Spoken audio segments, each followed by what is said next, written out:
You know, there are some mornings that change your life forever. For me, it was a rainy Thursday when a letter showed up at my door with no return address. Inside was a secret so big, it shattered everything I thought I knew about my own daughter. I thought I knew Emma inside and out. After all, I raised her all by myself. I was there for her first steps, her first heartbreak, her wedding day.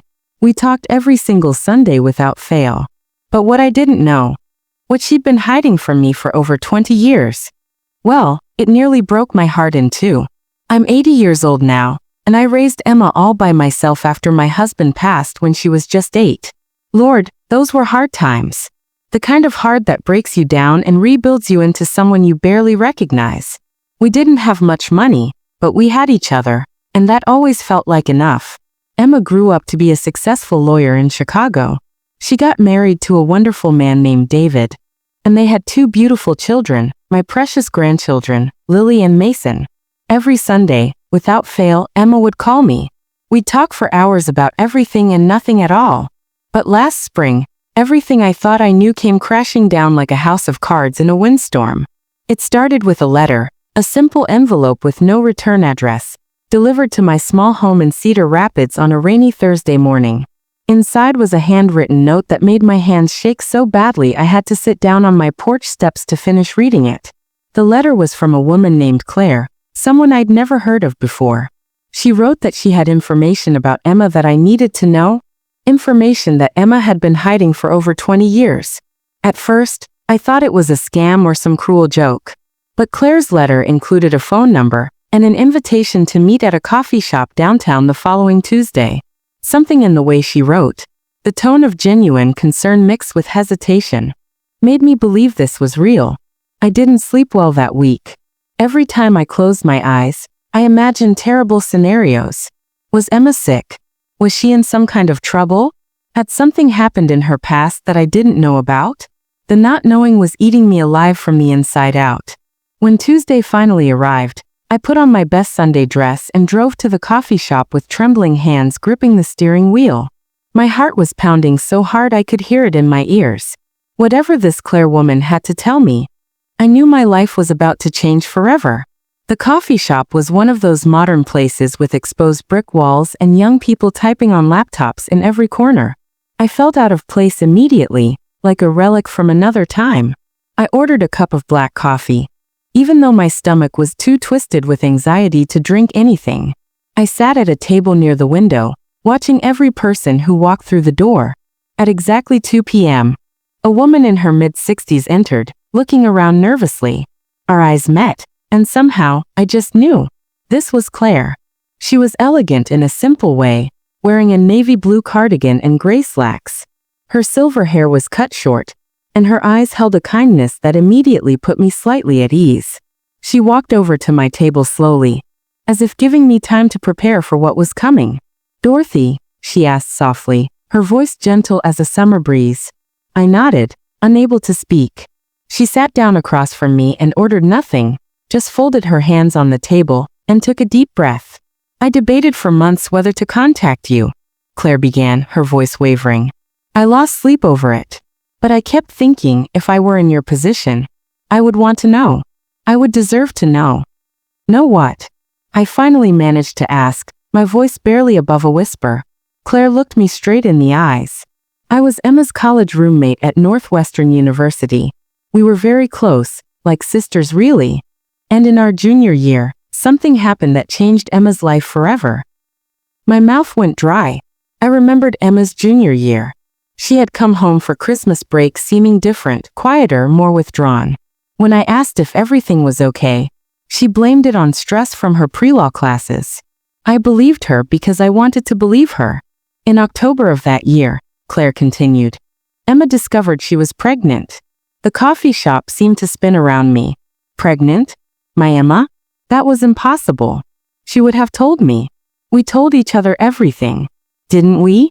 That can't be right, I said, shaking my head. Emma was never pregnant. I would have known.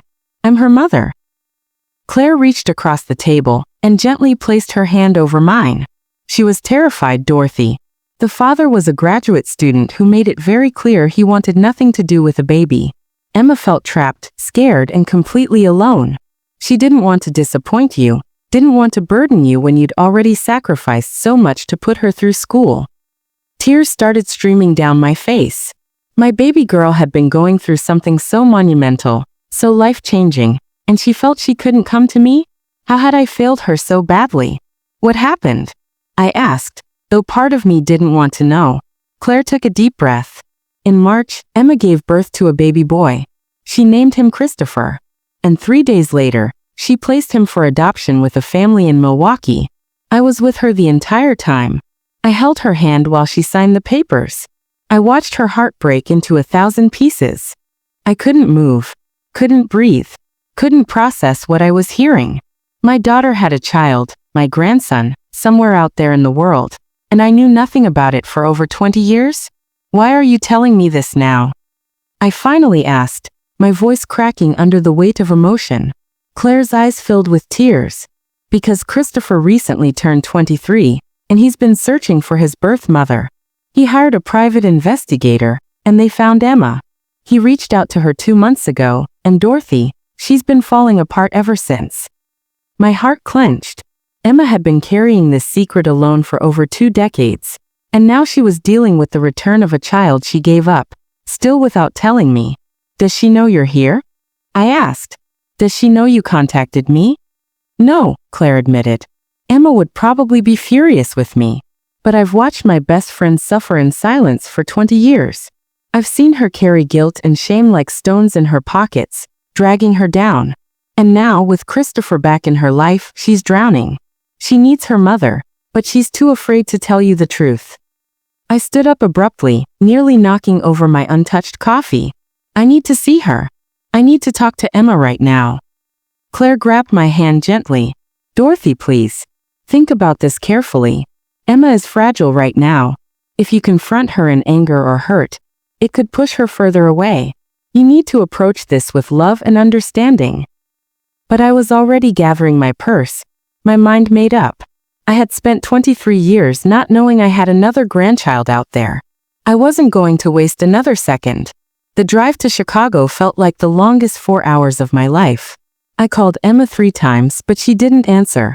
By the time I pulled up to her beautiful suburban home, the sun was setting, painting the sky in shades of orange and pink that seemed too beautiful for such a heavy day. I rang the doorbell and waited, my heart hammering so hard I thought it might just give out right there. Emma opened the door, still in her work clothes, and when she saw me standing there, surprise washed over her face. Mom, what are you doing here? Is everything okay? I looked at my daughter, really looked at her, and saw the weight she'd been carrying in the lines around her eyes, the tension in her shoulders, the sadness hidden behind her smile. No, sweetheart, I said softly. Everything is not okay. But it's going to be. Can I come in? Emma's face went pale as she stepped aside to let me in. The house was quiet. David was traveling for work, and the kids were at soccer practice. It was just the 2 of us, mother and daughter, about to have the hardest conversation of our lives. We sat in her living room, on the same cream-colored couch where I'd sat countless times before, playing with my grandchildren, laughing at family stories, never knowing there was an entire chapter of Emma's life I knew nothing about. Mom, why are you here? Emma asked, her voice tight with worry. You should have called first. I could have. I met with Claire today, I interrupted gently. The color drained completely from Emma's face. She stood up quickly, then sat back down, then stood again, pacing like a caged animal. Claire, she whispered. Claire had no right. She had no right to. She had every right. I said firmly but with love. Because you weren't going to tell me, were you? You were going to keep carrying this alone.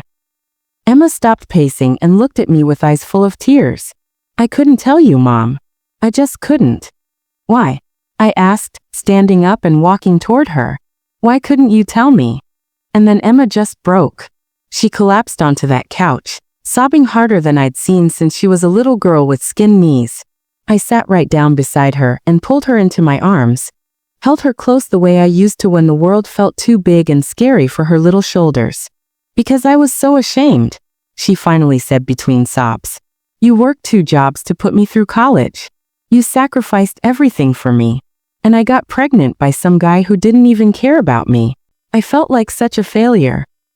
Oh, sweetheart, I said, stroking her hair. You could never be a failure to me. I wanted to tell you, she continued, her voice muffled against my shoulder. So many times I picked up the phone. But you were so proud of me, Mom. You told everyone your daughter was going to be a lawyer. How could I tell you I was pregnant and scared and didn't know what to do? You could have told me because I'm your mother, I said, pulling back to look at her face. That's what mothers are for. We don't stop loving our children because they make mistakes or face hard situations. We love them through it. Emma wiped her tears. I was 20 years old and felt like my whole life was over. The father wanted nothing to do with the baby. I couldn't afford to raise a child and finish school. I felt so trapped, so alone. You weren't alone, I said firmly. You had me. You've always had me. I know that now, she said. But then I was just scared. And as time went on, it became easier to keep the secret than to admit the truth. Every year that passed made it harder to tell you. We talked for hours that night. Emma told me everything about Christopher's birth, about how she held him for 2 days in the hospital, memorizing every feature of his tiny face. She told me about the adoptive parents, a kind couple from Milwaukee who promised to love him like their own. I chose them carefully, Emma said, showing me old photos she kept hidden in a box in her closet. John and Patricia. They couldn't have children of their own, and they wanted a baby so desperately. They sent me letters and photos for the first few years, until I asked them to stop because it hurt too much. I looked at the photos of a smiling baby, then a toddler, then a young boy. My grandson. A whole person who existed in the world that I'd never known about. Tell me about him now, I said softly. Tell me about Christopher reaching out to you. Emma took a deep breath. 2 months ago, I got an email from an address I didn't recognize. The subject line said, "From your son." I almost deleted it, thinking it was spam, but something made me open it. She pulled out her phone and showed me the email. It was heartfelt and beautiful, written by a young man who'd always known he was adopted and had recently decided to search for his birth mother, not to disrupt her life, but to know where he came from. He found me through one of those DNA ancestry websites, Emma explained. He matched with a distant cousin on David's side, and the private investigator he hired was able to track it back to me. Have you met him? I asked. Emma nodded, fresh tears streaming down her face. 3 weeks ago. We met at a park in Milwaukee. Mom, he's wonderful. He's studying to be a veterinarian. He plays guitar. He volunteers at an animal shelter. And he looks just like David, can you believe that? The same dark hair, same smile. How did it feel, seeing him after all these years? Terrifying. Beautiful. Heartbreaking. All of it at once, Emma said. His adoptive parents did an amazing job raising him. He calls them Mom and Dad, and he should. They're his real parents in every way that matters. But he wanted to know me, wanted to understand his origins. And David? Does he know? Emma shook her head miserably. I told him I'd had a serious boyfriend in college, but I never told him about the pregnancy. He thinks Christopher is just some random person doing genealogy research. I've been lying to my husband, Mom. I've been lying to everyone. That night, I stayed at Emma's house. We stayed up until 3 a.m. talking, crying, and slowly beginning to heal wounds that had been festering for over 20 years. By the time the sun rose, we had made a plan. Emma needed to tell David the truth. She needed to stop carrying this secret alone. And she needed to introduce Christopher to his extended family, including his half-siblings who didn't even know he existed. I'm terrified, Emma admitted as we sat drinking coffee at her kitchen table the next morning. What if David can't forgive me for hiding this? What if Lily and Mason are angry? What if Christopher regrets finding me? What if they all understand? I countered. What if telling the truth, as scary as it is exactly what everyone needs? 2 days later, Emma sat David down and told him everything. I waited in their guest room, ready to support her if needed. I heard raised voices, then crying, then long periods of silence. When Emma finally came to get me 3 hours later, her eyes were red but peaceful. He was hurt that I didn't trust him with the truth, she said. But he understands why I was scared. He wants to meet Christopher. He wants to support me through this." The relief in her voice was palpable. One burden lifted, but more remained. Telling Lily and Mason was harder. At 16 and 14, they were old enough to understand but young enough to be confused and hurt. Emma gathered them in the living room one Saturday morning and explained that they had an older brother they'd never met. Lily's reaction was shock, then excitement. "I have a brother? A real brother? When can we meet him?" Mason was quieter, more withdrawn. "Why didn't you tell us before?" he asked, his voice small. "Because I was ashamed and scared," Emma answered honestly. "But I'm done hiding. I'm done pretending this didn't happen. Christopher is part of our family, and if he wants to be in our lives, then you too deserve to know him." 3 weeks after my unexpected visit to Emma's house, we arranged for Christopher to come meet the entire family. Emma was a nervous wreck all morning, cleaning the house 3 times, changing her outfit 4 times, practicing what she would say. I arrived early to help with preparations and to meet my grandson for the first time. When the doorbell rang at 2 p.m. sharp, Emma froze. "I'll get it," I said, squeezing her hand. I opened the door to find this tall, handsome young man standing there with the most nervous smile I'd ever seen. He was holding a bouquet of flowers, and Lord help me, his hands were shaking just like mine were. "Hi," he said softly. "I'm Christopher. You must be Dorothy." "I'm your grandmother," I said, my voice breaking. "And I am so very happy to meet you." I hugged him, and he hugged me back, and in that moment, something that had been broken for 23 years began to heal. Emma appeared in the hallway, and Christopher's eyes immediately found hers. They stood there for a moment, just looking at each other, both with tears streaming down their faces. "Thank you for letting me come," Christopher said. "Thank you for finding me," Emma replied. David appeared next, shaking Christopher's hand warmly and welcoming him into their home. Then Lily and Mason came down the stairs, shy but curious. We all sat in the living room, and at first, the conversation was awkward and stilted. But slowly, as Christopher shared stories about his life, his adoptive parents, his dreams and goals, the tension began to ease. "Do your parents mind you being here?" Mason asked. "Your other parents, I mean." Christopher smiled. "They encouraged it, actually. They've always been open about my adoption. They said everyone deserves to know where they come from." "Will we get to meet them?" Lily asked. "Would you want to?" Christopher looked surprised. "Of course," Lily said simply. "They raised our brother. That makes them part of our family too, right?" Over the next few months, Christopher became a regular presence in our lives. He drove down from Milwaukee every other weekend. Sometimes he came alone, sometimes with his adoptive parents, John and Patricia, who turned out to be wonderful people. I watched Emma blossom during this time. The weight she'd been carrying for so long was finally lifted. She smiled more easily, laughed more freely, and slowly began to forgive herself for the choice she'd made at 20 years old. One Sunday, Emma and I were sitting on her back porch watching Christopher play basketball with Mason in the driveway. Lily was showing Patricia something on her phone, and David was grilling burgers. "Mom," Emma said softly, "I need to ask you something." "Anything, sweetheart." "Do you forgive me? For not telling you? For keeping Christopher a secret for all these years?" I took her hand in mine. "There's nothing to forgive.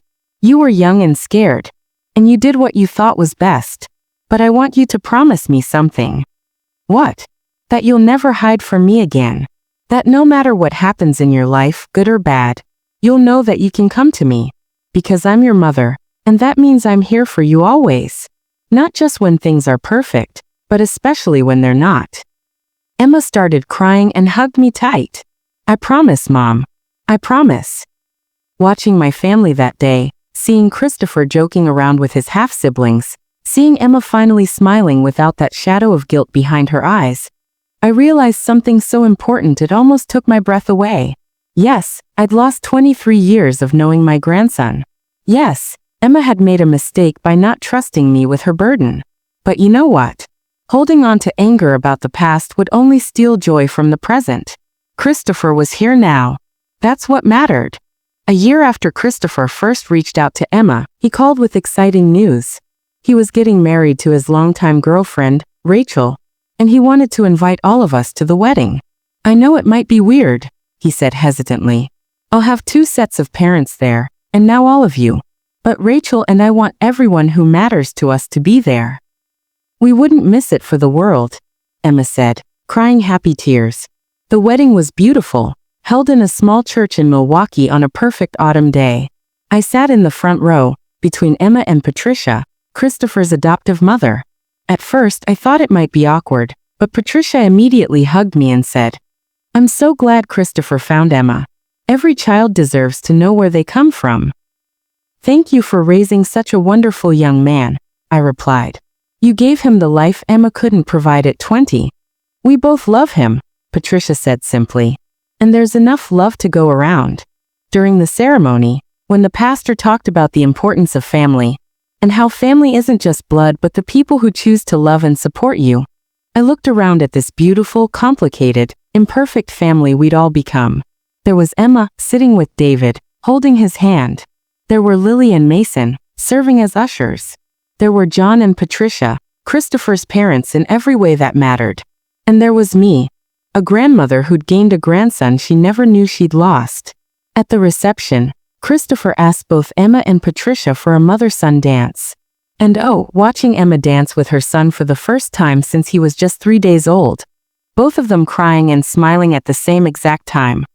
Well, there wasn't a dry eye in that whole room, I'll tell you that much. Then Patricia took her turn. And the love between them was so pure, so beautiful. It just filled up that whole space. When the dance ended, Christopher pulled me onto the dance floor. I have 3 dances left, he said with a grin. 1 for each of my grandmothers.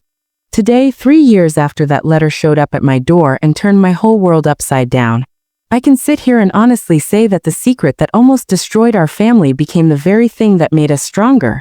Isn't life funny that way?